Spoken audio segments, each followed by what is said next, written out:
Welcome back. ఇక బీజేపీకి రాజీనామా చేసిన రాజాసింగ్ తదుపరి ఏం చేయబోతున్నారు? ఇప్పుడు ఇదే ప్రశ్న ఆయన అభిమానులతో పాటు తెలంగాణ వాసుల్లో వ్యక్తమవుతుంది. అయితే రాజాసింగ్ ముందు రెండు దారులు ఉన్నాయంటున్నారు రాజకీయ విశ్లేషకులు. బీజేపీ తర్వాత దేశంలో అంతే దూకుడుగా హిందుత్వ అజెండాతో రాజకీయాలు చేస్తున్న పార్టీ శివసేన. ఏక్నాథ్ షిండే నాయకత్వంలో నడిచే శివసేనలో చేరి గోషామహల్ ఎన్నికల్లో రాజాసింగ్ పోటీ చేయొచ్చన్న అంచనాలు ఉన్నాయి. లేదంటే ఇండిపెండెంట్ గా హిందుత్వ అజెండాతో ఒంటరిగా గోషామహల్లో పోటీ చేయడం రాజాసింగ్ ముందున్న మరో ఆప్షన్ అని అంటున్నారు. ఉద్దవ్ ఠాక్రే నేతృత్వంలో శివసేన యూబీటీ ప్రస్తుతం కాంగ్రెస్ తో కలిసి ఉండడంతో అందులో రాజాసింగ్ చేరే అవకాశం లేదన్న విశ్లేషణలు వ్యక్తమవుతున్నాయి. మరోవైపు తెలంగాణలో రాజాసింగ్ ప్రకటన నేపథ్యంలో థానేలో మహారాష్ట్ర మాజీ ముఖ్యమంత్రి, ప్రస్తుత ఉప ముఖ్యమంత్రి, శివసేన పార్టీ చీఫ్ ఏక్నాథ్ షిండేతో భేటీ తెలంగాణ శివసేన పార్టీ ప్రెసిడెంట్ సింకారి శివాజీ భేటీ కావడం ప్రాధాన్యత సంతరించుకుంది.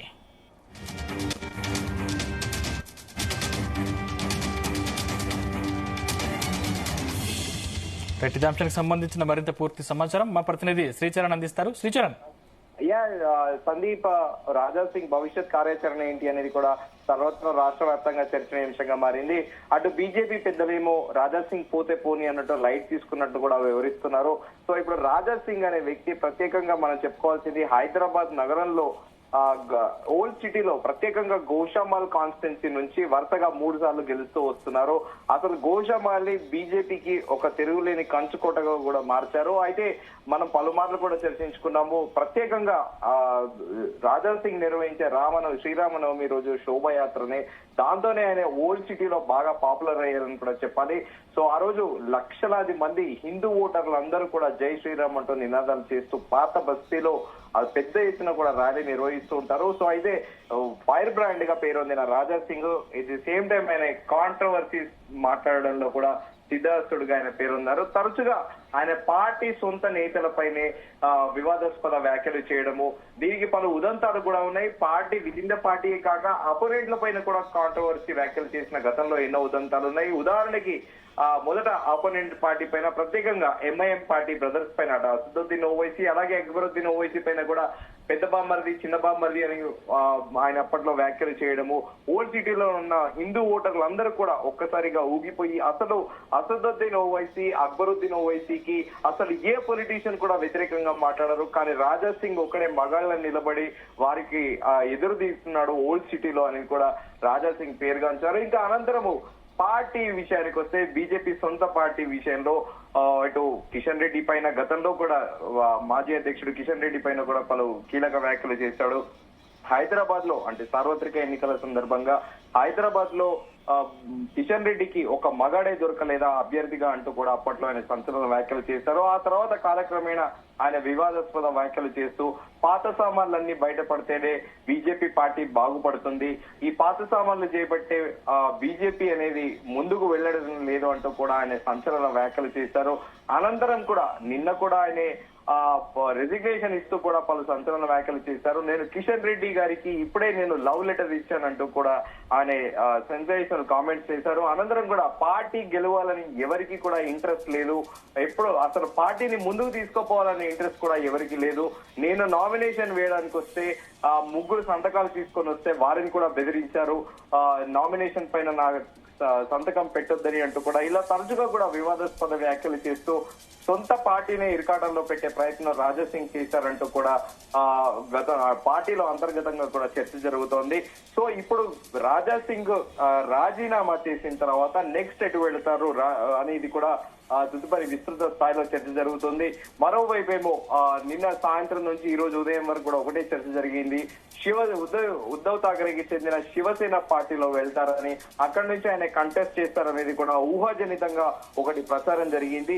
ఇప్పుడు ఇదే ప్రశ్న నెక్స్ట్ ఏం చేయబోతున్నారు అనేది ఆయన అభిమానులతో పాటు తెలంగాణ మొత్తం కూడా వ్యక్తమవుతోంది. రాజాసింగ్ ముందు 2 దారులు ఉన్నాయని కూడా ఆయన అభిమానులు అంటున్నారు. అలాగే రాజకీయ విశ్లేషకులు కూడా బీజేపీ తర్వాత దేశంలో అంతే దూకుడుగా హిందుత్వ అజెండాతో రాజకీయాలు చేస్తున్న పార్టీ శివసేన, ఏక్నాథ్ షిండే నాయకత్వంలో నడిచే శివసేనలో చేరి గోషామాల్ ఎన్నికల్లో రాజాసింగ్ పోటీ చేయొచ్చన్న అంచనాలు కూడా ఉన్నాయి. అంటే ఆల్రెడీ ఏక్నాథ్ షిండే అనేది కూడా మహారాష్ట్రలో ఎన్డీఏ అలయన్స్ లో ఉందని కూడా మనం చెప్పుకోవాలి. మొన్న జరిగిన మహారాష్ట్ర అసెంబ్లీ ఎన్నికల్లో కూడా ఇటు ఏక్నాథ్ షిండే శివసేన అలాగే అజిత్ పవార్ కు చెందిన ఎన్సీపీ అలాగే బీజేపీ 3 పార్టీలు కలిసి పోటీ చేసిన విషయం తెలిసిందే. అయితే ఏక్నాథ్ షిండే నాయకత్వంలో నడిచే శివసేన పార్టీలో ఒకవేళ వెళ్ళినా కూడా బీజేపీ ఆబ్జెక్షన్ చెప్పే అవకాశం ఉంది. కానీ రాజకీయ విశ్లేషకులు మాత్రము వాళ్ళు అనలైజ్ చేస్తుంది ఏంటంటే ఏక్నాథ్ షిండే నాయకత్వంలో నడిచే శివసేనలో చేరి గోషమాల ఎన్నికల్లో తిరిగి రాజా సింగ్ పోటీ చేయొచ్చన్న అంచనాలు కూడా వేస్తున్నారు. లేదంటే ఇండిపెండెంట్ గా హిందుత్వ అజెండాతో ఒంటరిగా గోషామాల్లో పోటీ చేయడం రాజా సింగ్ ముందున్న మరో ఆప్షన్ అంటూ కూడా తెలుపుతున్నారు.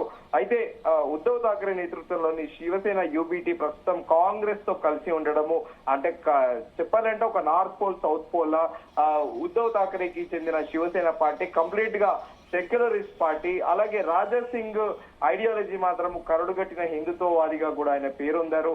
సో ఈ నేపథ్యంలో ఆయన దాదాపు శివసేన యూబీటీకి వెళ్ళకపోవచ్చని అంటున్నారు విశ్లేషకులు. అయితే మరోవైపు తెలంగాణలో రాజా సింగ్ ప్రకటనల నేపథ్యంలో తానేలో మహారాష్ట్ర మాజీ ముఖ్యమంత్రి ప్రస్తుత ఉప ముఖ్యమంత్రి శివసేన పార్టీ చీఫ్ ఏక్నాథ్ షిండేతో భేటీ తెలంగాణ శివసేన ప్రెసిడెంట్ సింగారు శివాజీ భేటీ కావడం కూడా ప్రాధాన్యత సంతరించుకుంది. నిజంగానే ఒకవేళ అంటే మహారాష్ట్రలో కూడా రాజా సింగ్ కి ఫ్యాన్ ఫాలోయింగ్ ఎక్కువగా ఉంది.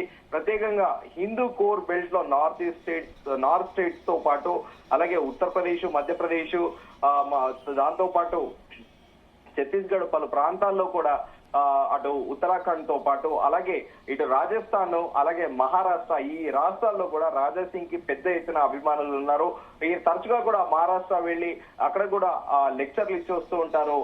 రాజా సింగ్ హిందూ పైన అలాగే హిందుత్వ ఐడియాలజీ పైన కూడా ఆయన తరచుగా అక్కడికి వెళ్లి లెక్చర్లు ఇచ్చి వస్తూ ఉంటారు, ప్రసంగాలు కూడా ఇస్తూ ఉంటారు. సో మహారాష్ట్రలో కూడా రాజా సింగ్ కి విపరీతమైన ఫ్యాన్ ఫాలోయింగ్ ఉంది. సో ఈ నేపథ్యంలో ఆయన ఏక్నాథ్ షిండేకి చెందిన శివసేన పార్టీలో చేరతారా అనేది కూడా ఒక సరికొత్తగా అంశం తెరపైకి వస్తుంది. కానీ వాస్తవికంగా చూసుకుంటే బీజేపీతో అలయన్స్ లో ఉంది.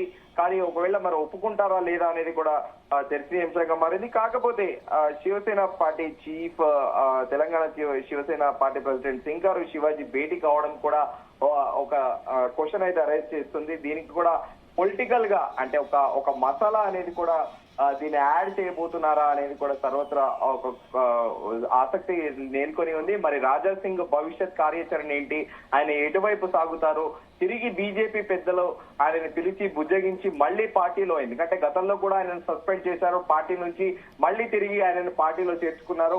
ఇప్పుడు కూడా ఆయనకి క్లోజ్ గా పిలువబడే కేంద్ర హోంశాఖ సహాయ మంత్రి బండి సంజయ్ వెళ్లి మధ్యవర్తి వహించి బండి సంజయ్ తోని మాట్లాడతారా, లేకపోతే ఏలేటి మహేశ్వర్ రెడ్డి కూడా రాజా సింగ్ దగ్గర అని కూడా చెబుతూ ఉంటారు. సో ఈ నేపథ్యంలో ఫ్లోర్ లీడర్ గా అసెంబ్లీలో బాధ్యతలు నిర్వహిస్తున్న ఏలేటి మహేశ్వర్ రెడ్డి వెళ్లి రాజా సింగ్ తో మాట్లాడి ఆయనని తిరిగి మళ్లీ పార్టీలో తీసుకొస్తారా అనేది కూడా ఒక స్పెక్యులేటివ్ గా ఒక ప్రచారం జరుగుతోంది. కానీ బీజేపీ పార్టీ మాత్రము నిన్న జరిగిన ప్రెస్ కాన్ఫరెన్స్ లో చాలా క్లియర్ గా తెలిపింది, రాజా సింగ్ పలుమార్లు కూడా క్రమశిక్షణ రాహిత్యంగా ప్రవర్తించారని, రాజా సింగ్ వెళ్లిపోతే పార్టీ నుంచి వెళ్లిపోని అన్నట్టు కూడా చూశారు. సో దీన్ని బట్టి బీజేపీ పార్టీ కూడా రాజా సింగ్ వ్యవహారంలో ప్రస్తుతము అట్టి ముట్టనట్లే వ్యవహరిస్తుంది అనేది మాత్రం చాలా క్లియర్ గా అర్థమవుతుంది. Sandeep, thank you Sricharan.